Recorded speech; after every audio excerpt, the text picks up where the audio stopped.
Thank you, Mr. Speaker.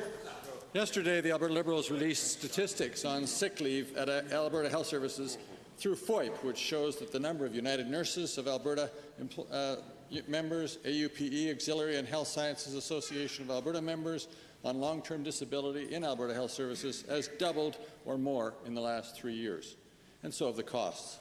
This is a clear and troubling symptom of serious issues within the Alberta Health Services culture. 2 weeks ago, I asked the Minister of Health if she would commit to surveying Alberta Health Services employees to better understand the issues and the culture. To the Minister, will you now commit to that survey and make public the results? Thank you, honourable member. It is a very good question, Mr. Speaker. First of all, I'd like to commend the member on his concern for the health and safety of our healthcare workers. It's a shame we can't say the same about our official opposition. We know that the use of sick days by both union and non-union employees at AHS is below the national average, and that the average that's average for Western Canada as well. But certainly, we are in the process of developing an updated survey. This happens usually every 2 years. The tender is out right now, and I'll be happy to discuss further details in later questions. First supplemental.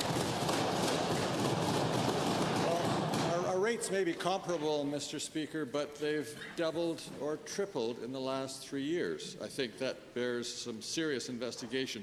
Given information on sick leave, though, is only tracked by union designation, not profession, and these unions represent thousands of employees in many different professions. Will Alberta Health Services ensure that data are now collected by profession so we can actually identify what are the problems in each of the professions instead of a whole union reporting its data? Honourable Minister.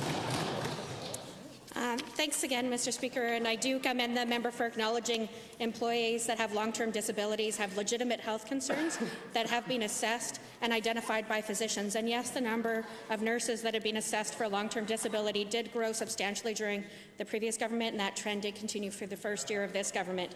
It's a cause of concern, and it underlines the need for us to provide stability and improve patient care by finding efficiencies, and we will certainly have conversations with the staff groups that represent those workers and discuss how best to use the information.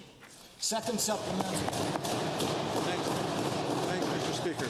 Well, can the Minister comment on how the ballooning numbers of absent staff have affected access and quality of care in our health system? Honourable Minister. Thank you very much, Mr. Speaker. Well, certainly when somebody calls in sick, somebody does cover that shift off for the person who's ill. So certainly our number one driver is to make sure that patients are safe and that they are well staffed. And obviously, when somebody is away sick, there is a need for bringing in additional staff to cover off those shifts. But certainly in terms of citizen safety and well-being, the question was around healthcare outcomes. That is not something that we should have to be overly concerned about. We are always making sure that we have our shifts covered, Mr. Speaker. Honourable Member for